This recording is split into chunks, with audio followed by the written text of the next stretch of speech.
Hello, I'm Reena Agrawal, Senior Research Economist at Veros. Welcome to the RiskWire webcast. I'm Eric Fox, Chief Economist at Veros.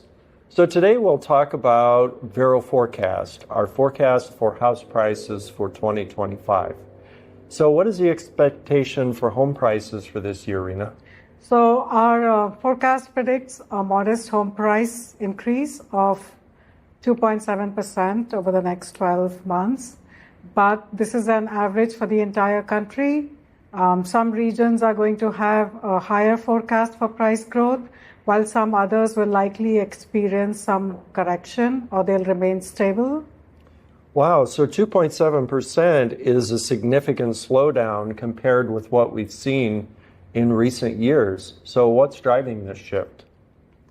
So this is really a combination of several factors, and one of the key reasons is the elevated mortgage rate. And for most of 2024, the 30-year fixed mortgage rate was above 6.5%. There was this brief period from mid-August to mid-October when rates fell below 6.5%. They were kind of near 6%. And even though the Fed cut rates by around 100 basis points towards the end of last year, mortgage rates have not dropped.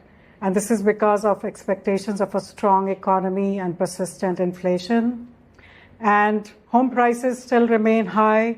So this combination has made home ownership out of reach for many first-time home buyers. Demand for homes is low, but supply is also low. And this is because there's a shortage of homes on the market. So even though inventory kind of ticked up in 2024, it was not enough to meet the demand. And while there are more homes on the market, a significant proportion of those are what we call stale. They have been sitting on the market for a while, either because they are overpriced or simply not very desirable.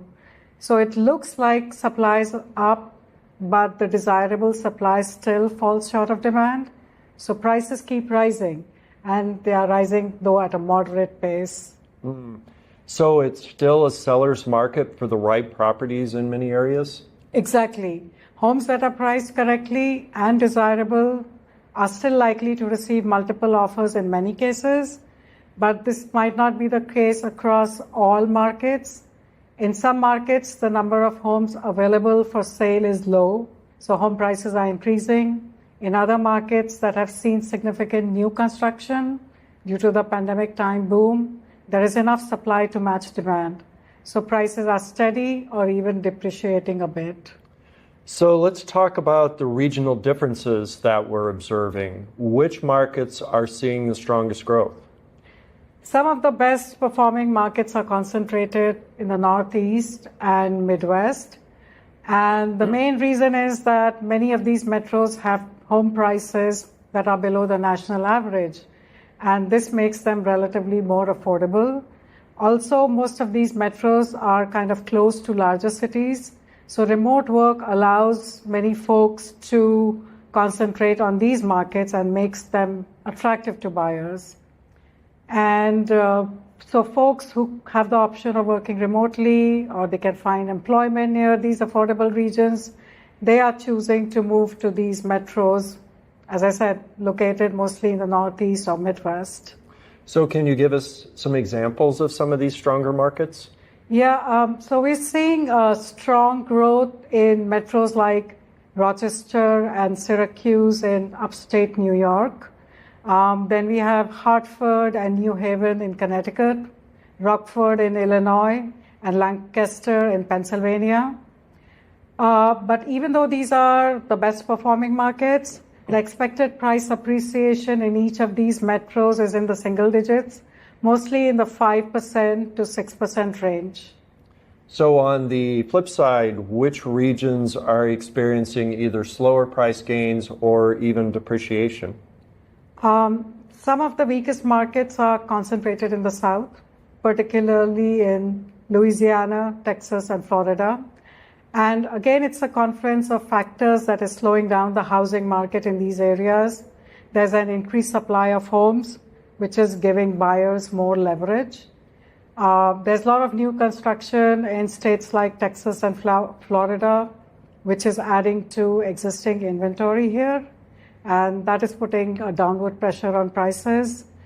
And during the pandemic, there was significant migration to these areas, but that is kind of slowing down right now. That is partly because many employers are requiring folks to come back to the office. And also there is the impact of natural disasters. These regions are vulnerable to hurricanes and other natural disasters, which has driven up insurance costs significantly. So this is adding to home costs. So folks are not buying here anymore. And some examples of these low-performing metros are New Orleans in Louisiana, Northport and Cape Coral in Florida. And all these regions are experiencing, or they are forecast to experience, a small price depreciation, mostly in the low single digits.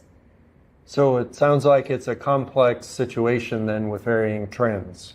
So definitely it's a dynamic market, and these trends will likely shift over time with changes in the economic environment, mortgage rates, supply of homes. And that's a wrap for today's episode. For more insights and analysis on the housing market, be sure to subscribe. Thank you for joining us. Again, I'm Reena Agrawal. And I'm Eric Fox.